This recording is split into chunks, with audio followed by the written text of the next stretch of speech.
First, you have some time to read questions 1 to 3.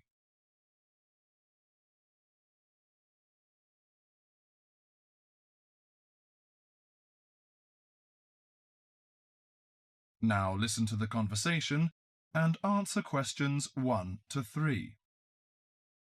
Hi, sit down, please. How can I help you? Thank you. I'm a student in the sociology faculty. I'm coming to ask for some information about renting a room in the college or near the campus. My name is Sarah. Yes, Sarah. How long have you been here in Sydney? You are not new, I suppose. No, I'm in my second year. I came to Sydney 18 months ago from Korea. Where are you living now? I live with my aunt in my cousin's room. It's pretty nice to live with my relatives, but unfortunately my cousin has finished his term and is returning from Britain next week. I have to rent a room for myself. Yes, it sounds a little unfortunate, but I suppose it's a good chance for you to have a deeper understanding to real world. I hope so. Well, what sort of thing are you looking for? What we provide ranges from shared flat to homestay. And of course, we have houses with gardens if you like. No, the house with a garden is obviously out of my price range. Shared flat is not bad, but I prefer a homestay. I enjoy the feeling of living with the family. When do you plan to begin the rent? Next week, you just said? No, my cousin is arriving by next week, so I hope to move out by this weekend. This weekend. Okay. The main area we deal with is around the university. Around the university. Aha. Do you have anything near the northern gate of the university? You know, the sociology faculty is near the northern gate.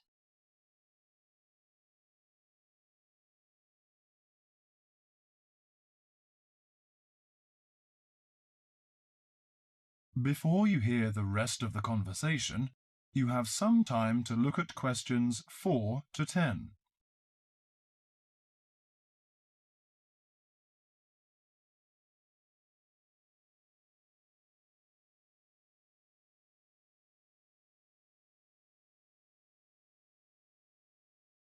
Now listen to the conversation and answer questions 4 to 10. Yes, what sort of price are you thinking of? Well, could you give me some idea? You know, I have no experience of renting a room. I don't know what price is reasonable, but I hope it's not over $300. I see. Usually the homestay ranges from $180 per month. Only $180? Yes, to $350 depending on a number of different factors. What does it depend on? Well, obviously the quality of the house, the facilities and extra services. Oh, I don't care about the quality very much, as long as it's clean. As to the facilities, I want the room with the separate bathroom. Kitchen isn't a necessity, because I don't want to cook by myself. I hope to have meals with the family if possible. Okay, let me check the files. Yes, I think this one might suit you. It's a family house with 2 vacant bedrooms. How about the owner of the house? I mean, is it a family or... According to the file, it is a retired lady. She wants to find college students as tenants. That's great. What's the condition of the rooms? The bigger bedroom is furnished and with a bathroom, and the rent is $320 per month. The smaller one charges $250. It is furnished too, but without bathroom. Oh, $320.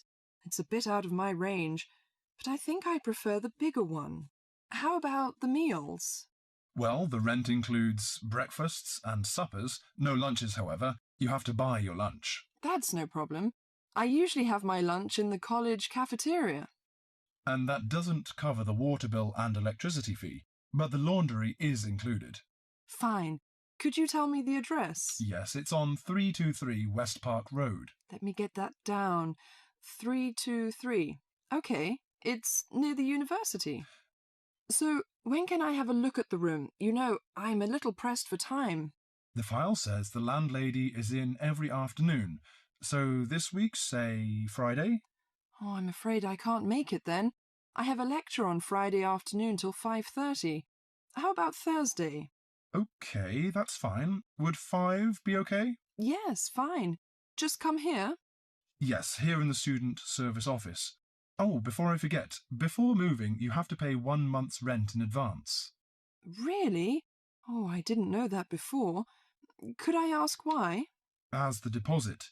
You know, in case you damage the property or move out without giving notice. Usually this doesn't happen, but standing in the owner's shoes. Yes, I understand it all. So that's $320. Okay, I'll take the money if I'm satisfied. Well, a word of advice. Don't forget to get a receipt when you pay the deposit or rent. Yes, thank you so much. That is the end of part 1. You now have half a minute to check your answers.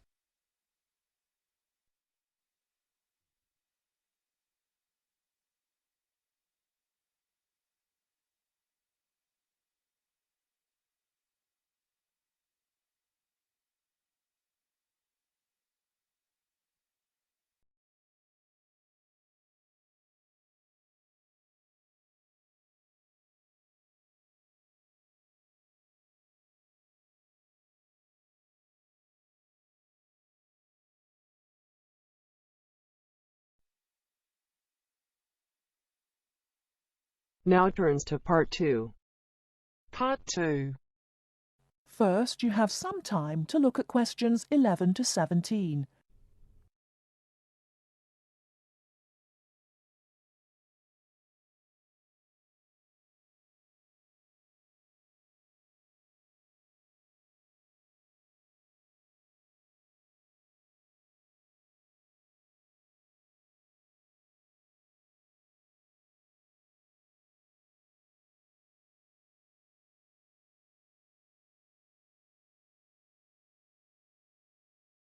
Now, listen carefully and answer questions 11 to 17. Hello, and thanks everyone for coming here today. I know it's always a bit stressful going for a job interview, but it's best to be prepared. For any of you who may not know me, my name is Fiona Ogilvie, and my job is to offer guidance and support for students with special needs. Now, you wouldn't be here today if you weren't interested in finding a job in the holidays. So let's get down to it and see what things you need to be looking out for. Most of you, I hope, will be applying for jobs with the companies that have been recommended by the university. The reason for this is that we here at the university already know these companies and have established good working relationships with them. I've also been to visit all of them and checked out the facilities they have to offer. You really need to make informed choices when you're looking for a job and make sure you know before you even get to the interview stage that your needs will be met. But I know that some of you are applying for jobs independently and have looked at companies outside the university recommended list. So for you, it's best to plan ahead and be aware of what it is you may need while you're working. Things that you need to check when you go for an interview are there enough toilet facilities and are these easily accessible? Also, you want to check that all the public areas inside the building are barrier-free, so you can get direct access to these public spaces whenever you need to. And ask about ramps into the building, so you know how many there are and where they are located. These kinds of things are so much more difficult to sort out when you've started work, as they take time. But ramps are an absolute must, so please make sure you know where they are. Another thing you must make sure of is that the lifts have the correct lowered control panels. Ask if all the lifts have this facility or if it's only certain ones. Now, something I think that is often overlooked is working hours. What you want to make sure of is that you get flexi-time. This basically means that your working hours are flexible and you can clock on and clock off in times that suit you. Within reason, of course. Most companies do recognise that it takes much longer for someone in a wheelchair to get on and off buses and trains. Public transport can take that much longer, so you need to be organised and prepared. And for those of you lucky enough to own a car, check how many disability parking spaces are available. Remember that it's your right to have a disabled parking space. These also need to be near enough to a wheelchair accessible entrance or ramp. OK, are there any questions before we move on? Before you hear the rest of the talk, you have some time to look at questions 18 to 20.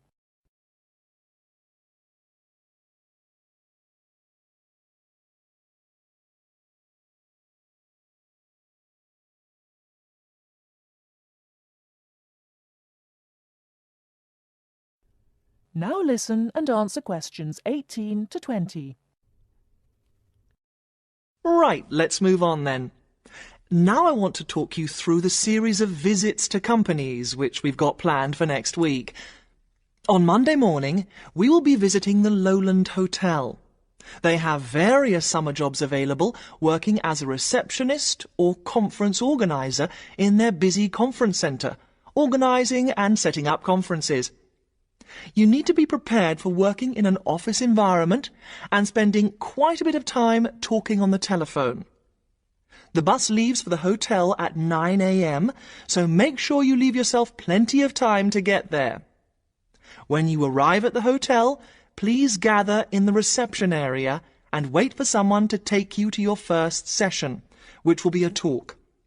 The talk at the hotel will begin at 10 a.m, and then there will be a short tour of the hotel. There will be a light lunch provided, which is usually salads and sandwiches. The next place we'll be visiting will be on Tuesday afternoon. We'll be going to visit a little local company that makes handmade paper and cards. For those of you studying art, this may be just what you're looking for. We'll be taken on a tour of the company which lasts 3 hours. The tour will start at 3:30 p.m, and after that you'll have a chance to meet some of the staff. Tea and coffee will also be provided. We have no trips planned for Wednesday, but on Thursday morning we'll be going to Tobago Travel Agency. This is a very popular choice amongst our students because you can get student discounts on holidays. We've booked a coach for this, and it'll leave from outside the refectory at 8 a.m. You'll need to bring a packed lunch for this, so please don't forget. There is a little canteen where you can buy hot and cold food, but this is closed on Thursdays.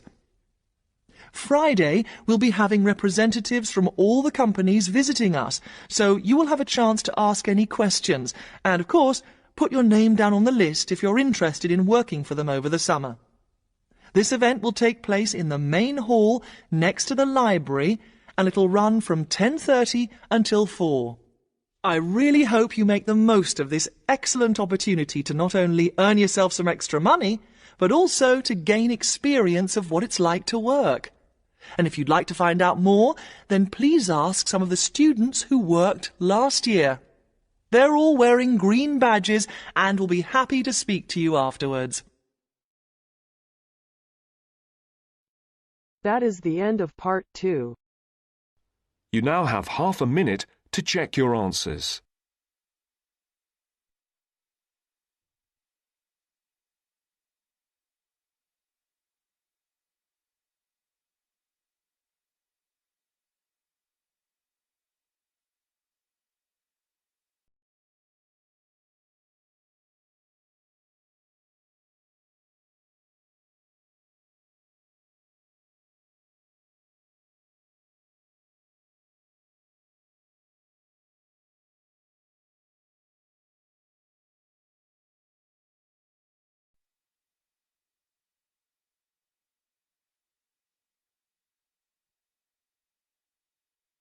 Section 3.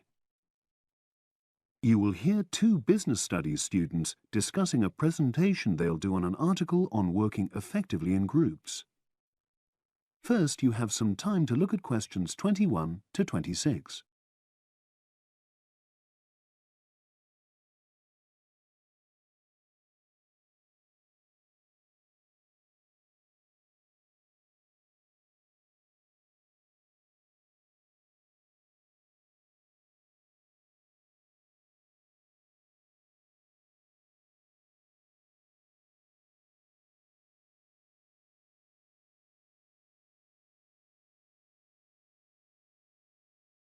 Now listen and answer questions 21 to 26. So, Brad, what did you think of the article on group work? Oh, hi, Helen. Yeah, it was pretty good, with helpful pieces of advice on how to make group work effective. I think we were lucky to be given such a straightforward text to present at the management skills seminar. Yeah. Actually, shall we discuss it now? Have you got time? Sure, it's only a 10-minute presentation, so we just need to explain and then give our views on the main points raised in the article. I'll jot down some notes. Right. So, there are 3 main sections. I suggest we start with listening. Yeah, effective listening in groups, because it's not something that's frequently covered on courses in our field. No, and we should say that in the presentation. Yeah. And also effective listening's pretty simple, you know. I don't think it's hard to learn. Well, people think it's easy, but in my experience, most of us tend to be very lazy listeners. Okay, I wouldn't argue with that. Something I do think we should emphasize is the power of the listener's posture, gestures, etc., in making speakers feel respected. Not that you're just waiting for them to finish before jumping in with your own ideas. Uh-huh. Okay, right. The next section is on goal setting. Let's make sure we're clear what the article says on this. Yeah. Well, firstly, it says that all group members must be given time to explain their own goals. That's it, yeah. And then, did it say that the whole group should agree on common goals? That's a bit too strong. It's more that everyone's agendas should be equally acceptable. But it does say that goals have to be realistic, you know. Achievable within a particular time? You've got it. That's really what the article's saying. There isn't really any point in having ideals if group members know they won't come to anything within a reasonable period. So, I think a summary covering those points will be enough for that part of the presentation, don't you? Yeah. Now, the last section is about conflict resolution. Actually, I thought it was the worst part of the article. Me too. I don't think it went into sufficient detail on the issue. Actually, I thought it devoted too much space to it, but that it was all rather boring, you know? It didn't mention some of the more radical theories. Absolutely. I found that really irritating. Right, and also I think it could have said more about conflict sometimes being healthy in groups. Absolutely. It just mentioned rather glibly about how we should avoid thinking of winners and losers, and that quick resolution of conflict is always desirable. Without explaining what these terms mean? Well, it gives quite detailed definitions, but doesn't develop a proper argument. Right. So, for the presentation, I think we just give some definitions and then explain what we felt were the weaknesses in the article's treatment of conflict resolution. Yeah, good. Now you have some time to look at questions 27 to 30.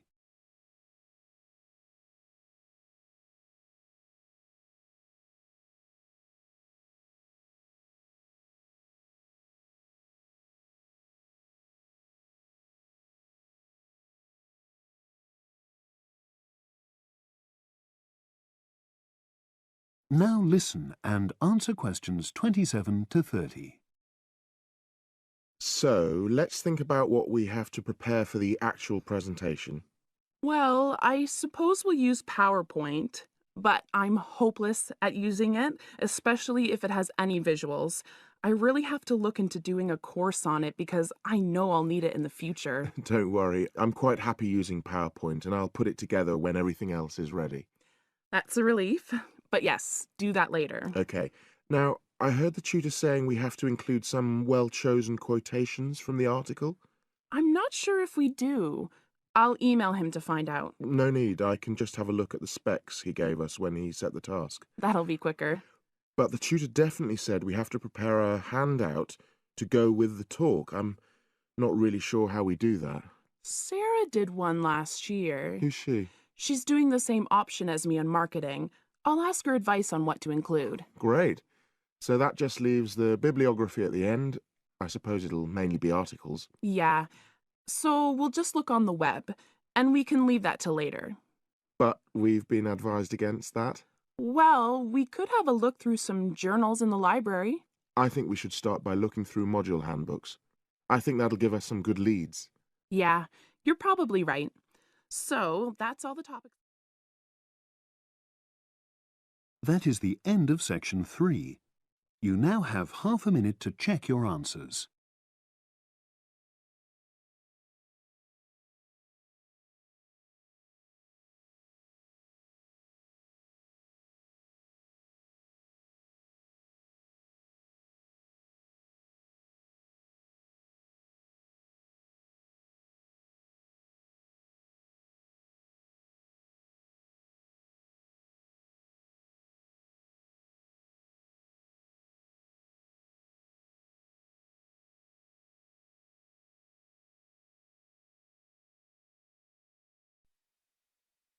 Now turns to part 4.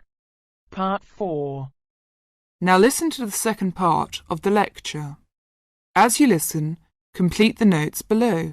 First, you have some time to look at questions 31 to 40.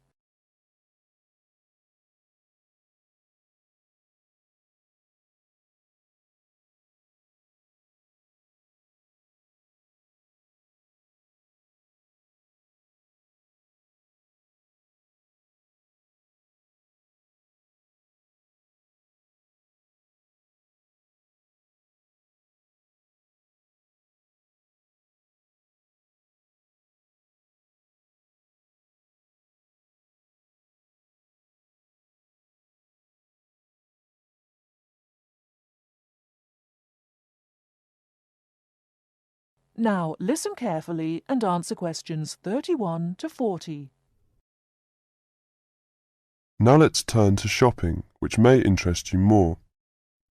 In general, shops open at 9 o'clock in the morning and close at 5:30 in the afternoon.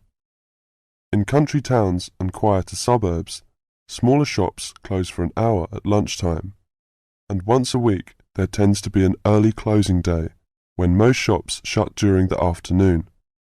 Many cities have a late night once a week when shops stay open until approximately 8 o'clock in the evening.